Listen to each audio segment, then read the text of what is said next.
भारत में एक से एक प्रचलित डाकुओं का इतिहास रहा है, पर दक्षिण भारत में एक ऐसा डाकू हुआ जिसने 20 साल तक तमिलनाडु और कर्नाटक के जंगलों में आतंक का ऐसा मंजर कायम किया कि उसका नाम सुनते ही लोगों की रूह तक कांप जाती थी। वो इतना निर्मम और खतरनाक था कि उसके आगे दो राज्यों की सरकारों को झुकना पड़ा। केवल 10 साल की छोटी सी उम्र में क्राइम की दुनिया में कदम रखकर वो इतना पॉपुलर हुआ कि कोई उसे रॉबिन हुड कहता तो कोई उसे डीमन कह के बुलाता। अपनी क्राइम की हिस्ट्री में उसने करीब 184 लोगों को मौत के घाट उतार दिया, जिसमें आधे से ज्यादा केवल फॉरेस्ट गार्ड्स और पुलिस वाले थे। इसके अलावा उसने लगभग 2000 हाथियों की निर्मम तरीके से जान ले ली और अपने सभी विरोधी गुटों का सफाया कर दिया। हाथी के दांत की तस्करी से लेकर चंदन की लकड़ी की स्मगलिंग तक से उसने बेशुमार दौलत हासिल कर अपने साम्राज्य को किडनैपिंग तक बढ़ा दिया था। दरिंदगी के लिए मशहूर वीरप्पन के शौक भी अतरंगी थे।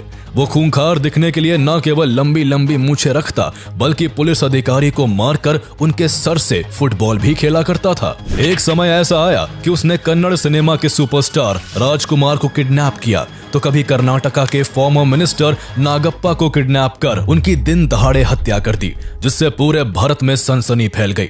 उसकी इस पॉपुलैरिटी और दरिंदगी से तंग आकर कर्नाटका एंड तमिलनाडु सरकार को उसे पकड़ने के लिए 5 करोड़ का इनाम घोषित करना पड़ा। फिर भी 20 सालों में 220 करोड़ खर्च करने के बावजूद भी पुलिस कभी उसे जिंदा नहीं पकड़ सकी। तो आइए जानते हैं कहानी भारत के most wanted criminal Koose Munusamy Veerappan की, जिसने पूरे दुनिया में अपराध का ऐसा डंका बजाया कि उसके मरने पर विदेशी मीडिया का शीर्षक था death of a demon. Veerappan and his gang members have killed 119 persons so far. Despite a decade-long effort by 2 states to nab this dreaded criminal, he has run away scot-free every time. However, Veerappan is also said to have helped villagers, which earned him a Robin Hood image. It is a matter of concern for the whole country. The kidnap drama of Kannada matinee idol Dr. Rajkumar by sandalwood smuggler Veerappan finally came to an end. We are going hammer and tongs to get at the forest brigand Veerappan. Koose Munuswamy Veerappan का जन्म 18 जनवरी 1952 को कर्नाटका के गोपीनाथम गांव में एक तमिल परिवार में हुआ। वीरप्पन का परिवार चरवाहों का काम करता था, जिस कारण वीरप्पन का बचपन से ही जंगल में आना जाना होता रहा। उस पर सबसे ज्यादा इन्फ्लुएंस उसके चाचा सालवई गौंडर का था, जो एक कुख्यात शिकारी और चंदन तस्कर था।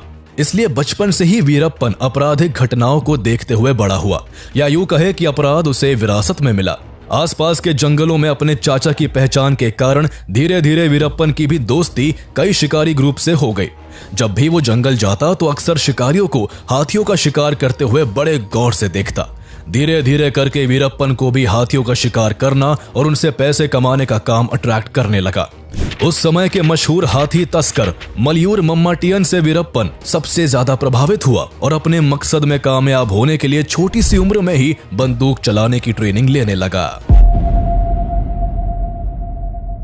उस समय दक्षिण भारत के जंगलों में हाथियों का शिकार करना आम बात थी। हाथियों को मारकर उनके दांतों को महंगे दामों में बेचा जाता। वीरप्पन भी मात्र 10 साल की उम्र में शिकार के लिए मैदान में कूद पड़ा और कुछ ही दिनों में इस काम में इतनी महारत हासिल करी कि उसका नाम उस समय के सबसे बेहतरीन शूटरों में शामिल होने लगा।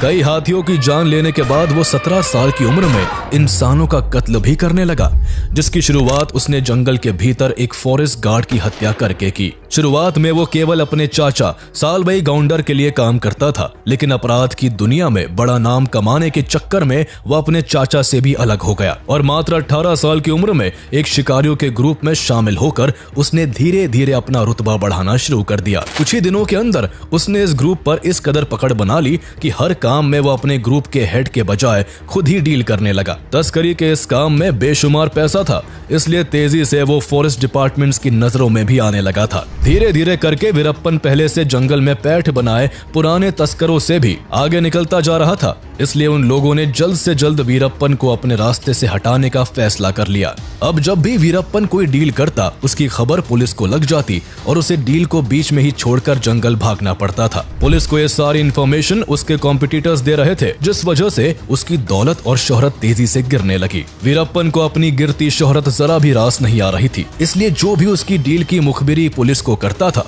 उसने उन सभी को चुन चुन कर मारना शुरू कर दिया। इसके बाद उसने अपने बीच आने वाले फॉरेस्ट गार्ड्स को भी मारना स्टार्ट कर दिया। जिससे उसका आतंक जंगल के बजाय अब आसपास के गांव में भी फैलने लगा था। अब वीरप्पन जंगल में केवल अपना शासन और आतंक का साम्राज्य स्थापित करना चाहता था, इसलिए वो एक एक करके जंगल के बाकी सभी तस्कर गिरोहों को भी खत्म करने लगा। जैसे जैसे वो लोगों की मौत से अपने हाथ रंग रहा था, वैसे वैसे उसका रुतबा और उसकी शोहरत पड़ोसी राज्यों के जंगलों में भी बढ़ती जा रही थी। इस तरह तमिलनाडु और कर्नाटका के जंगलों के चप्पे चप्पे पर वीरप्पन का कंट्रोल हो गया। उसने इस दौरान अपनी गैंग में करीब 100 लोग जोड़ लिए थे, जो हाथियों को मारने के लिए किसी पानी वाले क्षेत्र में कई दिनों तक तैनात रहते, और जैसे ही कोई हाथी प्यास बुझाने वहां आता, वीरप्पन सीधा हाथी के सर के बीचों बीच गोली मारकर उसकी जान ले लेता। उसके इस काम में अड़ंगा डालने वाले सभी लोगों को उसने मार डाला, जिनमें पुलिस अधिकारी, वन अधिकारी और मुखबिरों की संख्या सबसे ज्यादा है। आइवरी के कारोबार से वीरप्पन ने खूब मोटा पैसा कमाया, लेकिन इस कमाई के लिए उसने करीब 2000 हाथियों को मार दिया था, जिस कारण जंगलों में हाथियों की घटती संख्या सरकार के लिए सरदर्द बनती जा रही थी। इसलिए तमिलनाडु और कर्नाटका की गवर्नमेंट ने जंगलों में फॉरेस्ट ऑफिसर्स की गश्ती को बढ़ाकर हाथी के दांत से बने प्रोडक्ट्स की बिक्री पर रोक लगा दी। हाथियों की घटती संख्या और गवर्नमेंट के इस एक्शन से वीरप्पन का बिजनेस ठप पड़ने लगा, इसलिए अब वो हाथी के दांत की तस्करी को छोड़कर चंदन की लकड़ी की स्मगलिंग करने लगा। उसने अपने जीवन काल में करीब 10,000 टन चंदन की लकड़ी काट कर बेची, जिसकी कीमत उस समय 2 अरब रुपए थी। भारत में चंदन की लकड़ी को काटना और उसे बेचना इल्लीगल और क्राइम है। इस पर हक केवल उस राज्य की सरकार का होता है, पर वीरप्पन इस पर अपना हक मानता था और इसकी तस्करी धड़ल्ले से कर रहा था। कर्नाटक और तमिलनाडु की सरकार कई सालों की कोशिश के बाद भी वीरप्पन को पकड़ने में कामयाब नहीं हो पा रही थी। कई फॉरेस्ट ऑफिसर्स वीरप्पन को पकड़ने तो गए, लेकिन वो खुद वीरप्पन के हाथों मारे जाते। इसलिए कर्नाटका गवर्नमेंट को एक ऐसे ऑफिसर की तलाश थी जो अपने काम में माहिर और ईमानदार हो। ऐसे ही एक IFS ऑफिसर थे, P. श्रीनिवास, जिन्हें कर्नाटका गवर्नमेंट साल 1983 में प्रमोट करके deputy conservator of forest DCF के पद पर कर्नाटका के चामराजनगर में तैनात करती है। इस पूरे एरिया में वीरप्पन का कब्जा था और आए दिन उसका नाम मीडिया की सुर्खियों में रहता था। इसलिए P. श्रीनिवास ने वीरप्पन को पकड़ने के लिए इस क्षेत्र में अपना नेटवर्क बनाना स्टार्ट कर दिया। 3 साल की कड़ी मेहनत और कई प्रयासों के बाद आखिरकार 1986 में उन्होंने बैंगलोर में चल रहे सार्क सम्मेलन के दौरान वीरप्पन को पकड़ लिया। पूछताछ के लिए वीरप्पन को बूदीपाड़ागा फॉरेस्ट रेस्ट हाउस लाया गया, जहां उसे कई दिनों तक रखकर पूछताछ की गई। पूछताछ में मिली जानकारी के बाद पुलिस ने कर्नाटक, तमिलनाडु और केरल में वीरप्पन के कई ठिकानों पर छापा मारकर चोरी की गई चंदन की लकड़ियों के कई बंडल्स बरामद किए। एक दिन P. श्रीनिवास ऐसे ही किसी छापेमारी के लिए बाहर गए हुए थे कि तभी उनकी अनुपस्थिति में वीरप्पन को वहां से भागने का सही मौका हाथ लगा और वो किसी तरह पुलिस को चकमा देकर वहां से भाग निकला। पुलिस से भाग निकलने के बाद साल 1987 में वीरप्पन और ज्यादा चर्चा में तब आ गया जब उसने चिदम्बरम नाम के एक फॉरेस्ट ऑफिसर को किडनैप कर बड़ी ही निर्दयता से उनकी हत्या कर दी।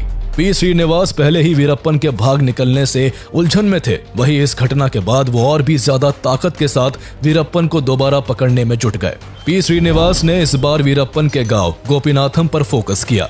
इस गांव में पुलिस ने पहले भी काफी इंक्वायरी की थी। वीरप्पन की खबर निकलवाने के लिए पुलिस लोकल लोगों को काफी परेशान करती थी। किसी पर जरा सा भी शक होने पर उसे पकड़कर हफ्तों तक जेल में रखा जाता और टॉर्चर किया जाता था। गोपीनाथम के अलावा हर उस गांव का वही हाल था जहां वीरप्पन का जरा सा भी आना जाना था। ऐसे जाने कितने लोग थे जिन पर पुलिस की पूछताछ के दौरान कई अत्याचार हुए, उन्हें पीटा गया, इलेक्ट्रिक शॉक दिए गए। इस क्रम में कई लोगों की जान तक चली गई। लेकिन P. श्रीनिवास ने पुलिस का ऐसा कोई भी तरीका इस्तेमाल नहीं किया, बल्कि उन्होंने इसका बिल्कुल ऑपोजिट किया। उन्होंने वहां लोगों को परेशान करने और उन पर जोर जबरदस्ती करने के बजाय उनकी मदद करके उनके दिलों में जगह बनाई। P. श्रीनिवास ने गांव के लोगों के लिए सड़कें, गॉडेस मरियम्मन का मंदिर, पीने के पानी की सुविधा के अलावा गरीबों के लिए 40 घर भी बनवाए। इन सभी कामों के लिए कुछ गवर्नमेंट फंड का इस्तेमाल भी किया गया, तो कुछ पैसे श्रीनिवास ने अपनी सैलरी से भी दिए। इस दौरान उन्होंने कई लोगों को रोजगार भी दिलाए, जिसमें वीरप्पन की बहन मारी भी शामिल थी। मारी को भी एक डिस्पेंसरी में काम दिलवाया गया था। इस तरह P. श्रीनिवास गोपीनाथम में लोगों के चहीते बन गए और वहां अपना एक लोकल इंटेलिजेंस नेटवर्क क्रिएट करने में सफल रहे, जो वीरप्पन को पकड़ने के लिए उनकी मदद करने लगा। इसके बाद वीरप्पन और उसके परिवार की सभी एक्टिविटीज की खबर P. श्रीनिवास को मिलना शुरू हो गई और वो उसे अरेस्ट करने के लिए प्लानिंग करने लगे। लेकिन एक दिन वीरप्पन के लोगों ने उन इन्फॉर्मर्स को पुलिस की जीप में घूमते हुए देख लिया। ये जानकारी जब वीरप्पन को मिली तो उसने उन सभी इन्फॉर्मर्स को बेरहमी से मार डाला और उनके सर को काटकर पूरे गांव में घुमाया। ये सब देखकर पब्लिक के अंदर वीरप्पन का डर बुरी तरह बैठ गया, जिसके बाद से पी श्रीनिवास को वीरप्पन से रिलेटेड कोई भी इंफॉर्मेशन मिलना बंद हो गई। अपना आतंक कायम रखते हुए वीरप्पन ने 1990 में मुथु लक्ष्मी से शादी कर ली। इसके कुछ ही दिन बाद फरवरी 1990 में पुलिस को वीरप्पन की चंदन तस्करी की एक बड़ी डील की इंफॉर्मेशन मिली। डील की जगह पता चलते ही पुलिस ने उस जगह को चारों ओर से घेर लिया। वीरप्पन को बचने के लिए अपना सारा माल छोड़कर वहां से छुपते छुपाते भागना पड़ा। इस दौरान लगभग 1.5 करोड़ रुपए कीमत की चंदन की लकड़ी को पुलिस ने बरामद किया। इस कार्रवाई से वीरप्पन को भारी नुकसान हुआ था, जिससे वो पुलिस के प्रति और अधिक क्रूर हो गया। वीरप्पन का यह गुस्सा तब और बढ़ गया जब उसे उसकी बहन मारी की सुसाइड की खबर मिली। इसके लिए उसने पी श्रीनिवास को दोषी ठहराया। दरअसल जब से पी श्रीनिवास ने वीरप्पन की बहन को काम दिलाकर मदद की थी, तब से उनके अफेयर की अफवाह उड़ने लगी थी। इसलिए बहन की आत्महत्या के लिए वीरप्पन पी श्रीनिवास को जिम्मेदार मानने लगा। वो पहले से ही श्रीनिवास द्वारा अरेस्ट किए जाने और उसकी डील्स को बर्बाद करने के लिए गुस्से में था, और अब बहन की मौत के बाद पी श्रीनिवास से बदला लेने के लिए वो और भी ज्यादा बेसब्र हो गया। कुछ वक्त बाद ही उसे अपना बदला लेने का अच्छा मौका दिखा। दरअसल जुलाई 1991 में पी श्रीनिवास का STF में कार्यकाल समाप्त हो गया, जिसके बाद उन्हें मुहैया की गई सुरक्षा कम कर दी गई। सही मौका पाकर वीरप्पन ने पी श्रीनिवास के खिलाफ प्लानिंग करते हुए अपने छोटे भाई अर्जुनन के जरिए श्रीनिवास को संदेश भिजवाया कि वो सरेंडर करना चाहता है, लेकिन इसके लिए उन्हें अकेले उससे मिलने जंगल आना होगा। हालांकि ये सब वीरप्पन की चाल थी, पर पी श्रीनिवास इसमें फंस गए और वीरप्पन से मिलने अकेले ही जंगल की ओर निकल पड़े। उनके वहां पहुंचते ही वीरप्पन ने उन्हें बेरहमी से मार डाला। ऐसा माना जाता है कि वीरप्पन उनके सर को काटकर अपने साथियों के साथ फुटबॉल खेला करता था। इस तरह की निर्मम हत्या से पूरा देश दहल चुका था। उसकी दरिंदगी के किस्से देश के कोने कोने में मशहूर होने लगे थे। अकेले वीरप्पन ने 2 राज्यों की पुलिस की नाक में दम कर रखा था। जब भी दोनों में से किसी एक स्टेट की पुलिस कार्रवाई करती, वीरप्पन दूसरे स्टेट के जंगलों में जाकर छुप जाता था, जिससे पुलिस चाहकर भी उसे पकड़ नहीं पा रही थी। इसलिए कर्नाटक और तमिलनाडु की गवर्नमेंट ने मिलकर 1992 में एक joint special task force STF का गठन किया। वीरप्पन को पकड़ने की जिम्मेदारी इस फोर्स के जॉइंट चीफ वॉल्टर देवराम को दी गई। फरवरी 1992 में कर्नाटका टास्क फोर्स ने वीरप्पन के अड्डों पर कार्रवाई करते हुए उसके राइट हैंड गुरुनाथन को मार गिराया। इस पूरे ऑपरेशन में SI शकील अहमद की बड़ी भूमिका थी और उनकी बहादुरी के कारण ही यह संभव हो पाया था। इस घटना के बाद वीरप्पन चुप नहीं बैठा और 3 महीने बाद ही रामपुरा पुलिस स्टेशन पर हमला कर कई पुलिस कर्मियों को मारकर उनके हथियारों को लूट लिया। वीरप्पन इस तरह एक के बाद एक कई अटैक्स करता है, जिसके बाद STF हरकत में आ जाती है और उसके सभी अड्डों के आसपास सघन तलाशी अभियान शुरू कर देती है, पर STF को कुछ भी हाथ नहीं लगता। वहीं दूसरी तरफ वीरप्पन आइवरी की एक फेक डील की अफवाह फैलाता है, जिसके चलते 14 अगस्त 1992 को SP हरिकृष्ण और SI शकील अहमद अपनी टीम के साथ उसे पकड़ने के लिए जंगल पहुंच जाते हैं। यहाँ वीरप्पन प्लानिंग के तहत घात लगाकर उन पर हमला करता है, जिसमें SP हरिकृष्ण और SI शकील अहमद समेत 5 पुलिस कर्मियों की जान चली जाती है। वीरप्पन का पुलिस वालों पर कहर बरस रहा था। पुलिस उसे पकड़ने जाती है और खुद उसका शिकार हो जाती। वीरप्पन इस बार IPS ऑफिसर के गोपाल कृष्णन को टारगेट करता है और 1993 में कोलाथपुर गांव में पोस्टर लगाकर खुद को पकड़ने के लिए गोपाल कृष्णन को ललकारता है। इस खबर से पूरे इलाके में सनसनी फैल जाती है और गोपाल कृष्णन वीरप्पन के इस उकसावे में आकर उसे पकड़ने के लिए अपनी टीम के साथ जंगल निकल पड़ते हैं। उनके साथ 15 इन्फॉर्मर्स, 2 फॉरेस्ट गार्ड्स और 5 पुलिस वाले भी एक अन्य बस में सवार थे, जो उनके आगे आगे चल रहे थे। वीरप्पन भी उनकी हर गतिविधि पर नजर गड़ाए बैठा था और उसने पहले से ही रास्ते में लैंड माइन्स को बिछवा दिया था। जैसे ही बस पलार ब्रिज के पास पहुंचती है, बस को विस्फोट से उड़ा दिया जाता है। बस में सवार सभी 22 लोग मारे जाते हैं, लेकिन गोपाल कृष्णन दूसरे व्हीकल में होने के कारण बच जाते हैं। इस विस्फोट में वो गंभीर रूप से घायल होते हैं और उन्हें ठीक करने के लिए डॉक्टर्स को 9 सर्जरीज करनी पड़ती है। इस घटना के बाद पुलिस प्रशासन की साख पर गंभीर प्रश्न चिन्ह लग चुका था। इसलिए STF ने अपनी ऑपरेशन को और तेज कर दिया और वीरप्पन के गांव में सघन तलाशी शुरू कर दी। इस दौरान मई 1993 में पुलिस उसके परिवार वालों से पूछताछ करती है और उसकी पत्नी मुथु लक्ष्मी को अपने पति का सहयोग करने के जुर्म में गिरफ्तार कर लेती है। हालांकि उसे कुछ दिनों के बाद छोड़ दिया जाता है। वीरप्पन की पत्नी को तो रिहा कर दिया गया, लेकिन इसी बीच तमिलनाडु गवर्नमेंट ने वीरप्पन और उसके गुट को पकड़ने के लिए एसटीएफ के साथ साथ बीएसएफ को भी जोड़ दिया। बीएसएफ ने जुलाई 1993 में फॉरेस्ट एरिया में ऑपरेशन करते हुए वीरप्पन के 19 साथियों को गिरफ्तार कर लिया। एक महीने बाद अगस्त 1993 में बीएसएफ और वीरप्पन की गैंग के बीच फिर से मुठभेड़ हुई, जिसमें वीरप्पन के 18 लोग मारे गए। वहीं इस दौरान बीएसएफ के 3 जवान भी शहीद हो गए। इसके बाद का क्रम कई सालों तक ऐसा ही चलता रहा।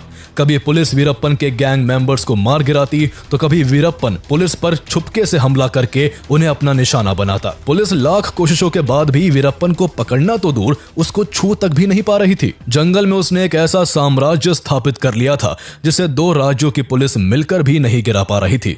अब वीरप्पन ढेर सारे पैसों और अपने रसूख का इस्तेमाल करके पॉलिटिकल फेवर पाने के लिए उनसे अपना संपर्क बढ़ाने लगा। इसी चाहत में उसने वन अधिकारियों और चर्चित लोगों को अगवा कर उन्हें रिहा करने के बदले अपनी बात मनमाना शुरू कर दिया। 13 जुलाई 1997 में वीरप्पन ने बुरुड़े जंगलों में 10 फॉरेस्ट ऑफिसर्स को किडनैप कर लिया और उन्हें रिहा करने के बदले में सरकार से ऑफिशियल स्टेटमेंट के जरिए माफी की मांग की। हालांकि सरकार ने वीरप्पन से बातचीत के जरिए उन सभी को 7 हफ्तों के बाद रिहा करवा लिया। इसके कुछ ही महीने बाद 8 अक्टूबर 1997 को वीरप्पन की गैंग ने 2 वाइल्ड लाइफ फिल्म मेकर्स कृपाकर और सेनानी को किडनैप कर लिया, जो जंगल में कुछ शूट करने गए हुए थे। वीरप्पन को उनकी बात का विश्वास नहीं हुआ। उन्हें लगा कि वो दोनों पुलिस के इन्फॉर्मर्स हैं, इसलिए उसने 10 दिनों तक उन्हें अपने पास रखा और फिर जब उसका शक दूर हो गया तो उसने दोनों को छोड़ दिया। आगे चलकर दोनों ने वीरप्पन के बारे में काफी कुछ शेयर किया।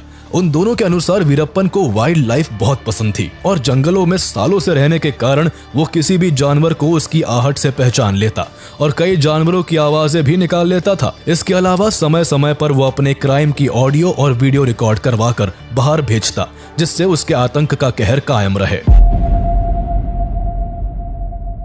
वीरप्पन वो खूंखार डकैत और तस्कर था जो गुनाह किए बिना रह नहीं सकता था। उसे मानो कोई ना कोई अपराध करने का चाव लगा हुआ था। वो अपने क्राइम्स के जरिए सुर्खियों में बना रहना चाहता था। इसलिए साल 2000 में वीरप्पन ने दक्षिण भारत के मशहूर फिल्म अभिनेता राजकुमार को उनके ही घर से किडनैप करके पूरे भारत में सनसनी मचा दी। इस किडनैपिंग ने जहां लोगों को हैरान कर दिया, तो वहीं कर्नाटका गवर्नमेंट पर प्रेशर बढ़ गया था और गवर्नमेंट को वीरप्पन की कई मांगों को मानने पर मजबूर होना पड़ा। राजकुमार को छुड़ाने के लिए हुए नेगोशिएशन में तमिल मैगजीन नक्खीरन के एडिटर आर गोपाल ने बड़ी भूमिका निभाई थी। उन्होंने वीरप्पन के साथ कई दौर की बातचीत की, जिसमें उसने अपनी कई डिमांड्स को सामने रखा।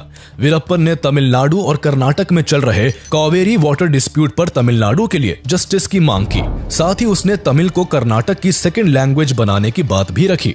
इसके अलावा उसने अपने कई साथियों को तमिलनाडु और कर्नाटका की जेलों से रिलीज करने और 1000 करोड़ की फिरौती देने का भी दबाव बनाया। वीरप्पन की 10 से ज्यादा डिमांड्स में कुछ डिमांड ऐसी भी थी जिन्हें आज तक पब्लिक नहीं किया गया। उस समय यह मामला इतना हाई प्रोफाइल और चर्चित था कि कर्नाटका के चीफ मिनिस्टर एस.एम. कृष्णा को तमिलनाडु का दौरा करना पड़ा और वीरप्पन की मांगों को लेकर वहां के चीफ मिनिस्टर एम. करुणानिधि से बातचीत करनी पड़ी। काफी मशक्कत के बाद आखिरकार 108 दिनों के बाद राजकुमार को रिहा कराया जा सका।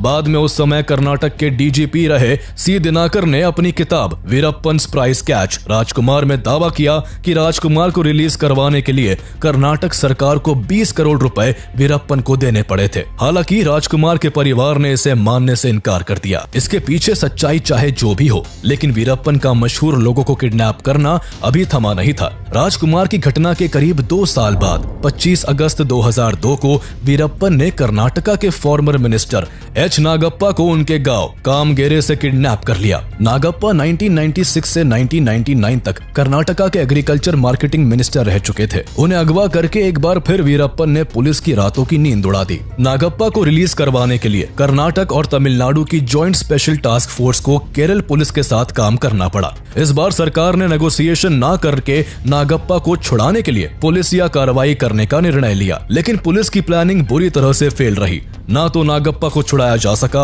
और ना ही वीरप्पन को गिरफ्तार किया जा सका। वहीं वीरप्पन पुलिस के इस रुख से काफी गुस्से में था, इसलिए जब उसे लगा कि सरकार उससे कोई नेगोशिएशन नहीं करेगी तो उसने नागप्पा को मारकर जंगल में फेंक दिया। इस घटना से एक बार फिर पूरा दक्षिण भारत सन्न रह गया। कर्नाटका और तमिलनाडु की जॉइंट स्पेशल टास्क फोर्स की भारी बदनामी हुई। उनकी कार्यशैली पर सवाल उठाए जाने लगे और उनके ऊपर वीरप्पन को जल्द से जल्द पकड़ने का दबाव बढ़ने लगा। इस घटना के बाद कर्नाटका गवर्नमेंट ने वीरप्पन को जिंदा या मुर्दा पकड़ने पर इनाम की राशि को बढ़ाकर 5 करोड़ कर दिया। ये राशि दाऊद इब्राहिम को पकड़ने के लिए रखी गई इनामी राशि के बाद दूसरा सबसे बड़ा इनाम था। पहले हाथियों का शिकार, फिर चंदन की तस्करी और फिर बड़े बड़े लोगों को किडनैप कर वीरप्पन मशहूर तो हो गया था, लेकिन अब लोग भी उससे तंग आ चुके थे और उससे छुटकारा पाना चाहते थे। कर्नाटक और तमिलनाडु सरकार के लिए वीरप्पन पहले से ही पांव का कांटा बना हुआ था, जिसका जल्द से जल्द सफाया करना जरूरी था। इसलिए साल 2003 से 2004 के बीच तमिलनाडु की चीफ मिनिस्टर जयललिता ने आईपीएस के विजय कुमार को एसटीएफ को लीड करने की जिम्मेदारी सौंपी। विजय कुमार एक बहुत ही एक्सपीरियंस पुलिस ऑफिसर थे और उन्हें कर्नाटक, तमिलनाडु और केरल के जंगलों के बारे में भी काफी नॉलेज थी। उनके साथ आईपीएस एनके सेंथामराई कन्नन को एसटीएफ सेकंड इन कमांड की जिम्मेदारी सौंपी गई। जयललिता की तरफ से वीरप्पन को जिंदा या मुर्दा पकड़ने के लिए एसटीएफ को खुली छूट दी जाती है, जिसके बाद विजय कुमार वीरप्पन से जुड़ी हर छोटी बड़ी इंफॉर्मेशन जुटाने में लग गए। इन सब में एसटीएफ को करीब 10 महीने का वक्त लग जाता है, जो इस बार कोई भी गलती नहीं करना चाहते थे। इसलिए उन्होंने सबसे पहले वीरप्पन की मौजूद सभी वीडियोस को बड़ी बारीकी से देखना शुरू कर दिया और आखिरकार उनको सफलता हाथ लगती है। दरअसल विजय कुमार वीरप्पन की सभी वीडियोस को देखकर कड़ियों को जोड़ने का प्रयास कर रहे थे। तभी अचानक से एक वीडियो को देखकर विजय कुमार चौंक जाते हैं और उनकी आंखें चमक उठती है। उन्होंने देखा कि वीरप्पन उस वीडियो में एक किताब पढ़ने का प्रयास कर रहा था, पर आंखों की कम रोशनी के कारण उसे पढ़ने में काफी दिक्कत हो रही थी। विजय कुमार ने अपने इन्फॉर्मर से इस खबर को वेरीफाई करवाया तो पता चला कि वीरप्पन को मोतियाबिंद की बीमारी है और जल्द ही वो इसका ट्रीटमेंट करवाना चाहता है। सालों से चली आ रही पुलिस के साथ मुठभेड़ में वीरप्पन के काफी लोग भी मारे जा चुके थे। वहीं पिछले 10 महीनों से विजय कुमार द्वारा चलाए जा रहे विशेष अभियान ने उसके धंधे और ग्रुप को पूरी तरह से तोड़कर रख दिया था। इसलिए अब सही मौका देखकर वीरप्पन किसी दूसरी लोकेशन पर शिफ्ट करने की फिराक में था। सेंथामराई कन्नन और विजय कुमार जानते थे कि इस बार वीरप्पन को पकड़ने के लिए उन्हें उसकी गैंग के ही कुछ लोगों को अपने साथ जोड़ना होगा। कन्नन इस काम में जुट गए और बहुत कोशिश के बाद वो वीरप्पन के 2 गैंग मेंबर्स को पुलिस का इन्फॉर्मर बनाने में सफल रहे। इनमें से एक इन्फॉर्मर जंगल में वीरप्पन के साथ रहकर काम करता था, तो वही दूसरा वीरप्पन का बाहर का बिजनेस संभालता था। एसटीएफ के साथ आते ही उन्होंने वीरप्पन की हर खबर कन्नन को देना शुरू कर दिया। फर्स्ट इन्फॉर्मर जंगल से वीरप्पन से जुड़ी जानकारी लाता और सेकंड इन्फॉर्मर से साझा करता। दूसरा इन्फॉर्मर यही इन्फॉर्मेशन कन्नन को फॉरवर्ड कर देता। इस तरह एसटीएफ को वीरप्पन की हर जानकारी मिलने लगी थी। जंगल में रह रहे फर्स्ट इन्फॉर्मर को इस बार कन्नन ने वीरप्पन के बाहर निकलने वाले दिन से जुड़ी हर इन्फॉर्मेशन जुटाने का काम दिया। इसमें उसे 1 हफ्ते का वक्त लग गया। सारी जानकारी जुटाने के बाद सेकंड इन्फॉर्मर कन्नन को इन्फॉर्मेशन शेयर करने के लिए एक चाय की दुकान पर बुलाता है। मीटिंग 16 अक्टूबर 2004 को फिक्स की जाती है, जिसमें दोनों इन्फॉर्मर को कन्नन से मिलना था। 16 अक्टूबर के दिन फर्स्ट इन्फॉर्मर द्वारा बताई गई चाय की दुकान पर दूसरा इन्फॉर्मर पहुंचता है। वही सेंथामराई कन्नन अपनी अनकवर गाड़ी में बैठे हुए थे। कुछ देर बाद फर्स्ट इन्फॉर्मर भी वहां पहुंच जाता है और चाय पीने के बहाने दूसरे इन्फॉर्मर को बताता है कि अन्ना 18 अक्टूबर को अपना ट्रीटमेंट करवाने जंगल से बाहर आने वाले हैं और वो सेलम के एक हॉस्पिटल में अपना ट्रीटमेंट करवाना चाहते हैं, लेकिन वो चाहते हैं कि इसकी खबर पुलिस को ना लगे, इसलिए वो हर चीज को कई बार वेरीफाई करवा रहे हैं। इसके साथ ही वो बताता है कि उनके साथ कुछ हथियारों से लैस आदमी भी हो सकते हैं, इसलिए किसी ऐसी गाड़ी को लाया जाए जिसमें ज्यादा लोग बैठ सके। सेकंड इन्फॉर्मर सारी इन्फॉर्मेशन कन्नन को फॉरवर्ड करता है, जिससे वो अपने सीनियर विजय कुमार को पास कर देते हैं। ये विजय कुमार और उनकी टीम के लिए बेस्ट चांस था, क्योंकि उन्हें भी पता था कि वीरप्पन को जंगल के अंदर पकड़ना लगभग नामुमकिन है। इसलिए वीरप्पन के जंगल से बाहर आने वाले दिन को ही उसकी जिंदगी का आखिरी दिन बनाने में एसटीएफ पूरी जी जान से जुट जाती है। प्लानिंग की जाती है कि वीरप्पन को आंख के इलाज के लिए हॉस्पिटल तक एम्बुलेंस के जरिए लाया जाएगा। एम्बुलेंस तक लाने का काम इन्फॉर्मर को सौंपा गया। इस काम के लिए एम्बुलेंस को इसलिए चुना गया ताकि वीरप्पन को सब कुछ नॉर्मल लगे और उसे एसटीएफ के प्लान की भनक तक न लग सके। हालांकि हड़बड़ी में इस एम्बुलेंस में सेलम की स्पेलिंग गलत लिख दी गई। यह एसटीएफ की ओर से एक बड़ी चूक थी, परंतु किस्मत से वीरप्पन और उसके गैंग के लोगों की नजर इस गलती पर नहीं जा सकी। इस पूरे ऑपरेशन को ऑपरेशन कोकून नाम दिया गया, जो कि एम्बुलेंस का कोड नेम था। वीरप्पन को इलाज के बहाने एम्बुलेंस के जरिए जंगल से बाहर लाने का प्लान तो बन चुका था, पर अब एक चैलेंज ये था कि उस एम्बुलेंस को ड्राइव कौन करेगा। इसलिए विजय कुमार और सेंतमराई कन्नन इस ऑपरेशन में शामिल होने वाले सभी कमांडोज के साथ मीटिंग करते हैं, जिसमें तय होता है कि एम्बुलेंस का ड्राइवर और हेल्पर एसटीएफ के ही 2 अंडरकवर एजेंट होंगे। उधर वीरप्पन, जो कि अपनी लंबी लंबी मूंछों के लिए मशहूर होता है, वो बाहर निकलने से पहले अपनी मूंछें कटवा लेता है और 18 अक्टूबर 2004 को रात के समय जंगल से बाहर निकलकर अपने तीनों साथियों के साथ एम्बुलेंस में बैठ जाता है। एसटीएफ के कमांडोज गन्ने से भरी ट्रक और एक लॉरी की आड़ में छुपकर अपनी अपनी पोजीशंस ले लेते हैं। 6 एसटीएफ कमांडोज पास के ही स्कूल की छत पर अपनी अपनी AK-47 राइफल्स के साथ मुस्तैद हो जाते हैं। वही कन्नन एक वैन से फील्ड पर उतरकर अपनी टीम को इंस्ट्रक्शन देने लगते हैं। जैसे ही एम्बुलेंस उस जगह पहुंचने वाली होती है, उसका ड्राइवर पहले गाड़ी की नीली बत्ती जलाता है और फिर आगे की फॉग लैंप जलाता है। दरअसल ये एसटीएफ का एक सीक्रेट कोड होता है, जिसका मतलब होता है कि गाड़ी में वीरप्पन के अलावा और भी लोग हैं और सभी के पास हथियार है। ये देखते ही कन्नन तेजी से दौड़ने लगते हैं और थम्स अप दिखाकर विजय कुमार और बाकी की टीम को अलर्ट कर देते हैं। जैसे ही एम्बुलेंस एसटीएफ के नजदीक पहुंचती है, सबसे पहले ट्रक से रास्ता ब्लॉक कर दिया जाता है और इसी बीच एम्बुलेंस का ड्राइवर तेज ब्रेक मारता है ताकि उसमें बैठे वीरप्पन और उसके लोगों को तेज झटका लगे और वो अनबैलेंस होकर एक दूसरे पर गिर जाए। ऐसा करने के तुरंत बाद एसटीएफ के दोनों कमांडोज तेजी से एम्बुलेंस से कूदकर अपनी टीम से जा मिलते हैं। वीरप्पन कुछ समझ पाता कि तभी एसटीएफ अनाउंसमेंट करके वीरप्पन को सरेंडर करने को कहती है। वीरप्पन को अब सारा खेल समझ आ चुका था, पर उसे इस तरह खुद को पुलिस के हवाले करना बिल्कुल भी बर्दाश्त नहीं था। इसलिए अनाउंसमेंट के तुरंत बाद उसने और उसके तीनों साथियों ने पुलिस पर फायरिंग करना शुरू कर दी। एसटीएफ ने भी जवाबी कार्रवाई करते हुए 20 मिनट के अंदर ही एम्बुलेंस पर 338 राउंड फायरिंग की। इस अंधाधुन गोलीबारी में वीरप्पन और उसके तीनों साथी मारे जा चुके थे। इस खबर के बाद तमिलनाडु और कर्नाटका की सरकारों ने राहत की सांस ली। उनका सबसे बड़ा सरदर्द अब खत्म हो चुका था।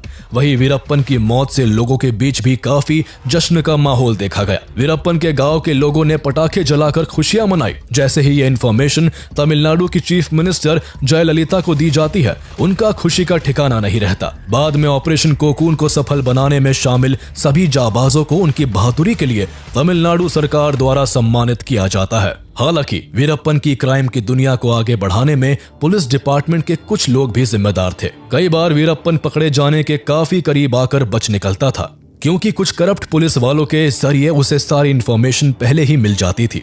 वीरप्पन को पकड़ने के लिए कर्नाटक और तमिलनाडु की सरकार को 20 सालों में 220 करोड़ खर्च करने पड़े, लेकिन फिर भी कुख्यात और चालाक वीरप्पन को पुलिस कभी जिंदा नहीं पकड़ पाई। वीरप्पन की मौत के बाद उसके एनकाउंटर के बारे में मीडिया में कई तरह की थ्योरीज चली। कोई कहता कि वीरप्पन को पुलिस ने 3 दिनों तक टॉर्चर करके मार दिया, तो कोई बताता कि वीरप्पन सरेंडर करना चाहता था पर उसे मौका नहीं दिया गया। कहा तो यहाँ तक भी जाता है कि अगर वो जिंदा पकड़ा जाता तो कई पॉलिटिशियंस और ऑफिसर्स भी फंस सकते थे। हालांकि सच्चाई क्या है, इसका राज वीरप्पन की मौत के साथ ही दफन हो गया।